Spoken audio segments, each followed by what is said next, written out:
And that's probably not even doing a thing.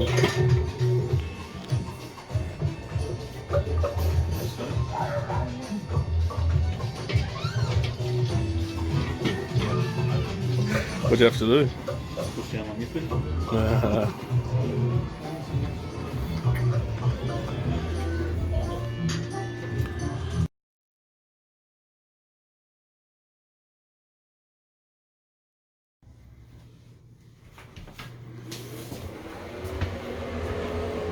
Hello. Hello. House tour. We've been in Los Angeles, and we can reveal now we've been staying in Burbank. And it's been interesting. It's a very lovely place to stay, very hipster, very rich. One bloke left his car door open out the front 2 nights ago, and it was open for like 4 hours. Every time Reese went out for a smoke, we'd go and sit, and no one had touched the car. So Burbank, California, close location to the 2 studios that we went to that you'll see in the videos. You saw Universal already. You'll see Warner Brothers in this, and easy access to Hollywood as well. And Hollywood is scary, which you'll see. As soon as we got out of the car, we were attacked by Spider-Men 2, and then some guy that told us he was like an international rapper and gave us a CD which we threw in the bin based on advice from good people. Thank you, James O'Connor. And yeah, quick room tour and house tour. Would I say it's the castle? No. Look at the state, that's not even our stuff. It's definitely not on Amarillo level, but it costed more. I guess that's what you pay for LA.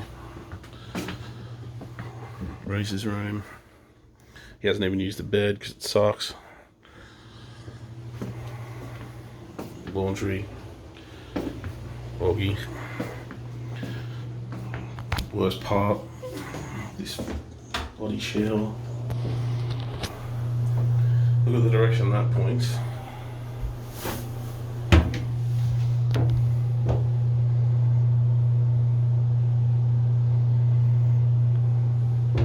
I've been bending over a lot in the shower. That sounds wrong. Little kitchen with a light that we can't turn off, a dishwasher that was full when we got here, some other stuff, fridge, workstation, lounge room with the telly that only has Netflix, no TV. Sound disappointed, but it's a lovely place. Lovely area. That's where the car was that had an open door all night. Bought presents. Lisa, got you your shirt. Denny, I got you a bloody hat. Cooper, I got you something too. And then, up where you saw us the other night. A nice pool. And pretty good. Barbie didn't work. Well, it kind of did, but sausages were gross anyway. And it's like 22 degrees ish. We're leaving tomorrow for Santa Monica. Get to see the ocean for the first time in how long have we been gone? 3 weeks, 3.5 weeks. Yeah. So, there's the clips.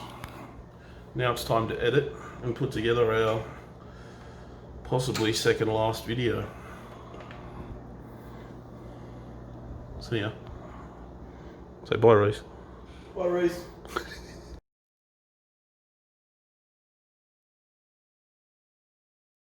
Superhero costumes. Yeah. The costumes are skinny tight, so you don't want to stretch it out. So and it's hard. We're gonna have some Harry Potter, but we're gonna. Aquaman was the highest grossing DC movie until Joker recently beat it. That's the $1 billion mark. It's really showing the back. You can see the video.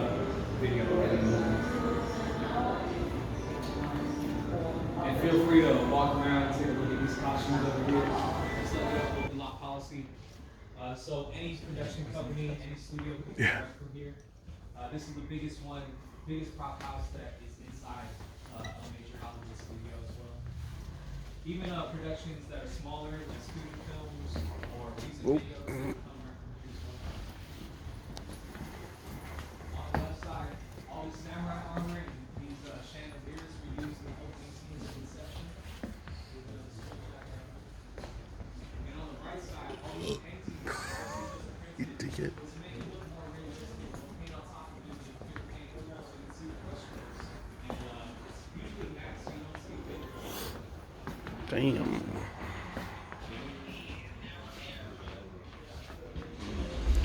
Hey, we went to his house. We did. And over here, Hello. when something gets really recognizable, that's when they retire it. You have It's the guy that owns that Chinese food shop down the road, isn't it? up here you have a bunch of agents. Japanese? From the second Matrix movie when Neo. Nope, don't film the tickets. Oh, there's tickets everywhere. Right below it, you have two chairs from the red and blue close scene in the Matrix. These were actually a replica made for, I think it was a T-Mobile commercial. And right next to it is Superman's guillotine. That's what my mate looks like when I grow it out.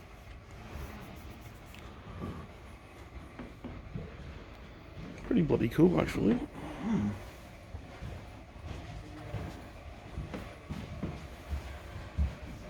Hey, Pop.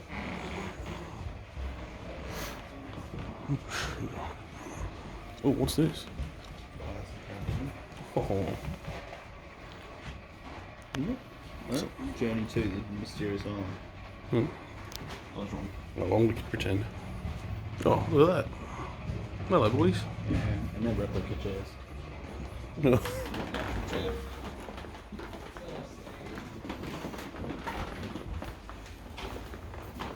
Far out. Alright, so we're going to move all the way to the end over here so you can see some more props. Or you can get boarded. Where's all the guns? Back in Uranus. Probably kept far away from us. Yeah.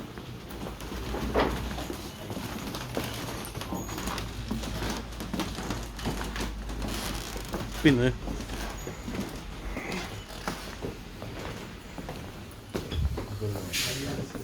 What is it? Ooh. Aggressive. Let's stay on our left side real quick, everybody.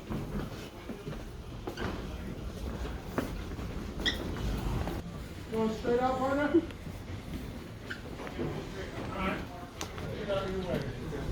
Is that my ex-wife? Oh no, it's a skeleton.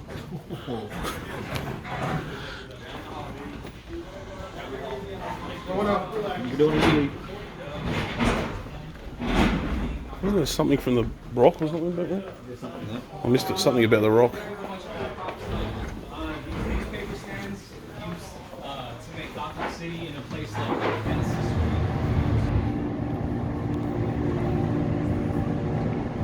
Aquaman sucks. Batman rules.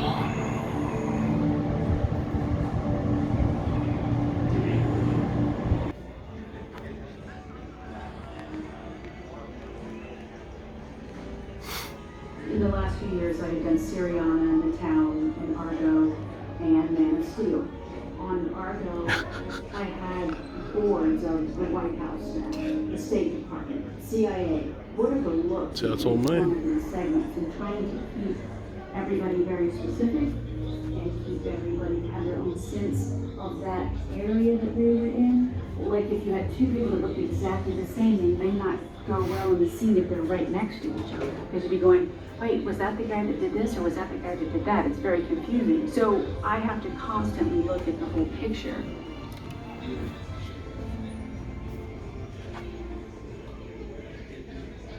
You know, one of the wonderful things about They being a are writer important. in television, particularly, is you get to work with a lot of other writers. Mostly they are writing staffs, where there are a number of writers who come together to make a show. We sit down at the beginning of the season. If we have a fall show, we begin in May and spend the first 8 weeks actually planning out that whole season. Everybody bring in 20 or 30 separate ideas, newspaper articles, things they heard, And then we take all of that information together, the things that we've liked, and we put them up on big dry erase boards that are 8 foot by 4 foot long with all the ideas, and then we start parsing.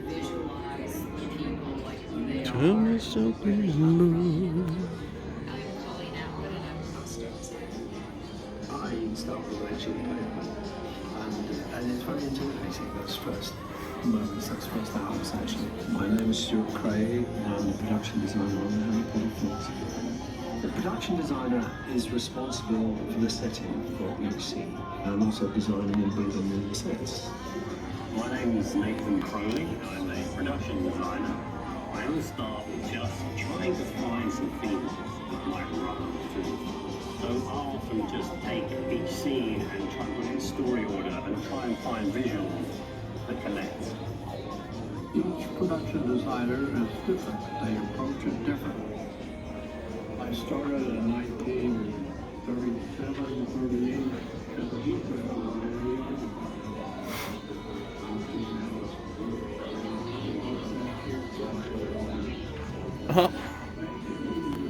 Designer costume. Yeah, and then they'll just save everything, and then they'll use it in one of their movies and not give you any credit. Oh. For. Oh no. Yes. Oh, jeez.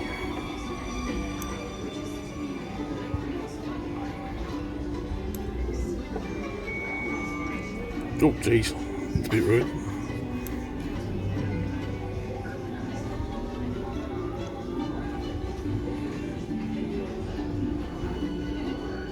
It looks stupid.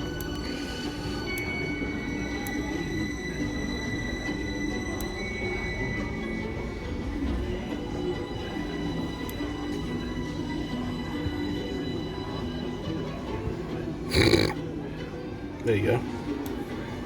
Yeah, what's up? And pay me. Oh, there you go. Got a bit of costume. Oh, nice.